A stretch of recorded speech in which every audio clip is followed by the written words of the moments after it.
we have Spellcasting, Psionics, and we've got Dispel Magic, Force Cage, Plane Shift, Reverse Gravity, and Time Stop. Why did it have to have Time Stop? Our Gem Dragon, 21 AC over here. Gargantuan, 26 hit dice, 3 to 4 saves, should be CR 26, with all the stats listed, because I forgot to switch the screen once again. 28 Strength, 14 Dex, 29 Constitution, 30 Intellect, 24 Wisdom, and 25 Charisma. Okay, back to looking at the damage immunities. Once again, we have 1 per each type of Gen Dragon, which they just listed here to save on space and what have you. And since there's only the 1, we'll skip over that, and we'll go right down into the Gem Awakening for the monster traits. So let's see what we have here. This is a once recharges on a short or long rest. If the Greatwyrm would be reduced to 0 hit points, its current hit point total instead resets to 400, and then it recharges its breath weapon, and it regains any expected uses of legendary resistance. Additionally, the Greatwyrm can now use its mass telekinesis action during the next hour. Alright, so then we will look at the Gem Awakening after the fact, because first we're going to look at its base stats, and then we'll come back to the Awakening or Mythic phase. So we have legendary resistances of 4 uses, giving us an additional 120 hit points, as we can see here. And then after that we have Unusual Nature. The Greatwyrm doesn't require food or drink, and we don't have to worry about that because there's no effect on the CR. So now we have our multi-attack here. The Greatwyrm can make 1 bite and 2 claw attacks, and with that, the bite and the claw attack have a plus 17 to hit, which we can add into the attack, or the offensive section here for the attack bonus. And then we can start working out our damage here. So for the bite, we have 2d10 plus 9. So 2d10 plus 9 from the strength, giving us a total output of 20 points of damage here. And an additional 16 force damage coming from 3d10. So we'll go ahead and pop that in, and that gives us 16.5. And then attack number 1 will simply be a total of 36.5. So that is our bite. The total damage is 36 there. Moving down, we have the claw attack, and this will be, let's see here, 18 from 2d8 plus 9. So we'll go ahead and do that. 2d8 there, plus the strength bonus, giving us a total of 18 even. And then we have to make a grapple check. The target's restrained. The Greatwyrm can have only 1 creature grappled in this way at a time.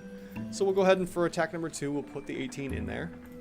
And then since we will be doing 1 creature grappled at all times, we'll go ahead and add in the constrictability on the monster traits, giving the Greatwyrm, Gem Greatwyrm, and a +1 effective AC bonus. And then lastly for, let's see here, the main attacks, we have breath weapons, which recharge on a 5 or 6, so we should only see this once every 3 rounds of combat. Failed saves take 71 points of damage and are knocked prone. So we will go ahead and just double check that. So that's 11 d12, giving us 71.5 damage. So our third attack here, the breath weapon, we are expecting to hit at least 2 targets. So we'll go ahead and take the 71.5 and multiply it times 2, and we should see roughly on average 143 points of damage from this Gem Greatwyrm here. And then we have a multi-attack to work out, which is the 1 bite and 2 claw attacks. So we'll have 1 bite plus 2 claws. And it looks like our multi-attack is reaching 72.5 points of damage, which is great. So let's take a look. What else do we have for actions here? Well, we have mass telekinesis during the Gem Awakening. And what does this do? The Greatwyrm targets any number of creatures and objects it can see within 120 feet. And then at the end of the Greatwyrm's turn, it can move each creature or object it has gripped up to 60 feet in any direction, especially up. In addition, it can choose any number of creatures restrained in this way to deal 45 force damage to each of them. So each creature will be dealing, let's see here, or be dealt 7d12 damage. So that gives us 45.5, and we'll multiply that for at least 2 targets, minimum, giving us a total of 91 damage for this mass telekinesis, which is great. We could also potentially factor in 60 feet of fall damage as well. And that's what, 1d6 for every 10 feet. So we're looking at 6 to 12 d6 fall damage, possibly. So we could potentially add in upwards of 21 points of damage per target as well. So if we want to add in that fall damage for calculations later on, we'll go ahead and take the 21 Multiply that by 2 targets, and we'll see we'll also potentially get an extra 42 points of fall damage. We have Spellcasting, Psionics, and we've got Dispel Magic, Force Cage, Plane Shift, Reverse Gravity, and Time Stop. Why did it have to have Time Stop? Oh no! Let's not worry about the spellcasting for now. We'll come back to this in a few minutes and see what happens. And for the first bonus action, we have Change Shape. The Greatwyrm magically transforms into any creature that is medium or small, while retaining its game statistics. So here's the thing about Change Shape. It's not like player druids.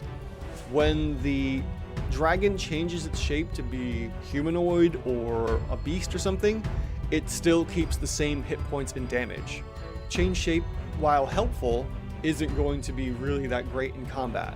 I'm going to suggest that Change Shape has no effect, and we can skip over that for the moment.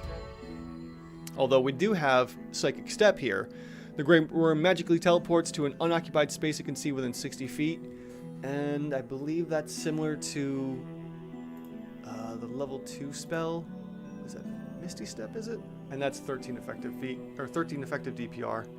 If anything, I would say Psychic Step is similar to Misty Step, and we can add that in as a bonus action, which is going to be even more helpful for the Gem Dragon to get around. I'm going to say let's come over here and add in the 13 effective DPR, which I still need to update after finding all that extra information. And we will start looking at some other things here. All right, now let's finish up with the legendary action. We have the Greatwyrm can make 1 claw attack, and we could do that upwards of 3 times. So we'll take the claw attack and multiply that by 3, and we get upwards of 54 average damage for each use of it, since we have 3 legendary actions. Next thing we can do is Psionics. The Greatwyrm uses Psychic Step or Spellcasting. We could potentially do 13 effective DPR, or we could do some kind of spell here. More than likely, the spells may end up running out pretty quick, and we were just left with the Psychic Step. So for now, I'm going to say just leave the second one blank for calculating and come back to that at a later time. And then after that, we have Psychic Beam. The Greatwyrm emits a beam of psychic energy in a 90-foot line that is 10 feet wide. Each creature must make an intellect save or take 27 psychic damage on a failed save, or half as much on a successful. So we'll just simply take 27.5 and multiply that by 2 targets. So surprisingly enough, Psychic Beam actually gives us a little bit more damage than the 3 claw attacks by 1 point.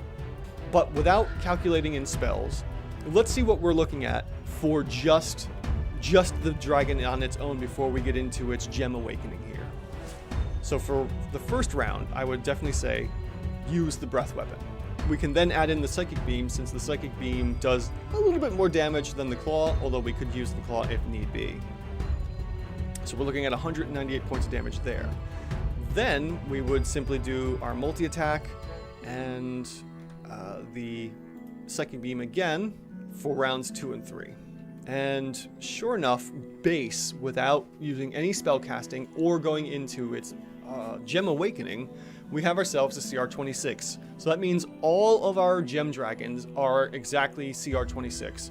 And I believe the same goes for all of the chromatic Greatwyrms as well, and more than likely the metallic Greatwyrms also. I believe it's just a carbon copy of each with slightly different variances, as we saw in the damage immunities.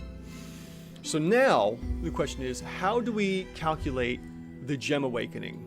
Because we've dealt the dragon a whole bunch of damage, got rid of its effective 627 effective hit points with everything going on here. What do we do next? Well, next we go back to the Gem Awakening, and we need to get the hit points down as close to 400 as possible. So for that, we would then say, okay, let's reduce the hit dice from 26 to maybe 22 or 20. That's 390, so let's go back to 21. And that's perfect. We've got 409 points, or 409 hit points, which gets us as close to the next round, round 2 of the Gem Awakening here. After that, the Breath Weapon recharges, so we can do the Breath Weapon again. And then it regains all of its legendary resistances, so make sure you use all 4 of those legendary resistances before the Gem Awakening happens, because now you can get 8, you can get another 4, giving you a total of 8 legendary resistances, which is bonkers when you really think about it. And then we also have the use of the Mass Telekinesis action during the next hour. So, what would we do for this, for round 2? 2 of the Gem Awakening here. Just from raw damage, I would say start off with the Breath Weapon again, and then we would go into the Psychic Beam. So round 4, whatever round this is, starting the Gem Awakening, we would do the same thing again.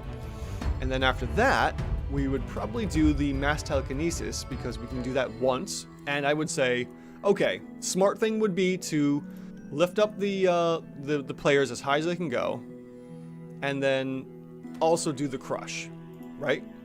So we're looking at 133, plus we can also still do the Legendary action there. On round 3, you can let go of the Mass Telekinesis.